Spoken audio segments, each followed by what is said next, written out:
সকলকে আন্তরিক সালাম জানাচ্ছি। আলোচনা করতেছি নিজকে নিয়ে। আল্লাহ তাআলা কোরআনুল কারীমের ভিতরে ইরশাদ করেছেন, কদ আফলাহা মান তাযাক্কাহা। অবশ্যই ওই ব্যক্তি সফল কাম যে নিজেকে পরিশুদ্ধ করতে পেরেছে। এখানে যে বিষয়টি খুবই গুরুত্বপূর্ণ সেটা হলো তাজকিয়ায়ে নফস,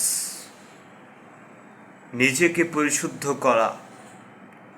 তাজকিয়ায়ে নফস এটা খুবই গুরুত্বপূর্ণ একটি বিষয়। আমরা অন্যের পরিশুদ্ধতা নিয়ে প্রশ্ন তুলি, কিন্তু আমরা কোনো সময় নিজেকে নিয়ে চিন্তা করি যে আমি কতটুকু পরিশুদ্ধ আছি, আমি কতটুকু আত্মিক শান্তির ভিতরে আছি, আমি কতটুকু নিজের নফসকে শুদ্ধ করতে পেরেছি। কদ আফলাহা মান তাযাক্কাহা। অবশ্যই ওই ব্যক্তি সফল কাম যে নিজেকে পরিশুদ্ধ করতে পেরেছে। যে ব্যক্তি নিজেকে পরিশুদ্ধ করতে পারেনি সে হলো ধ্বংসপ্রাপ্ত। এই জন্য আল্লাহ তাআলা কোরআনুল কারীমের ভিতরে ইরশাদ করেছেন, ইয়াউমা লা ইয়ানফাউ মালু ওয়ালা বানুনা ইল্লা মান আতা আল্লাহি কলবিস সালিম। ইল্লা মান আতা আল্লাহি কলবিস সালিম।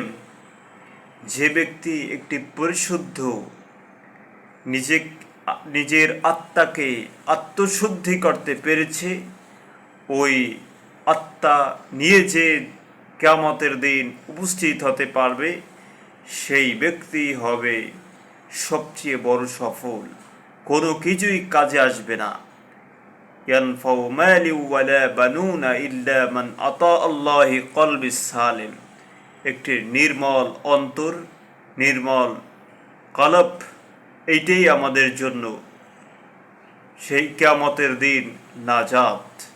এই জন্য আসুন আমরা নিজেকে পরিশুদ্ধ করি, নিজেকে অন্যায় অপরাধ থেকে মুক্ত করে ভালোর পথে নিয়ে আসি, অন্যায় থেকে দূরে থাকি। প্রথম নিজেকে নিয়ে ভাবি যে আমি কতটুকু মুমিন হতে পেরেছি, আমি কতটুকু মুসলিম হতে পেরেছি, আমি কতটুকু মুত্তাকি হতে পেরেছি, আমি কতটুকু সালেহীন বান্দা হতে পেরেছি, আমি কতটুকু মুমিন হতে পেরেছি। এইটা আমরা চিন্তা করি, তাহলেই আমি চিন্তা করি, প্রথম নিজেকে চিন্তা করি, তাহলেই আমরা সফল হতে পারবো। আল্লাহ তাআলা আমাদেরকে সেই তৌফিক দারাজ করুক। রব্বানা তাকাব্বাল মিন্না ইন্নাকা আনতাস সামিউল আলিম।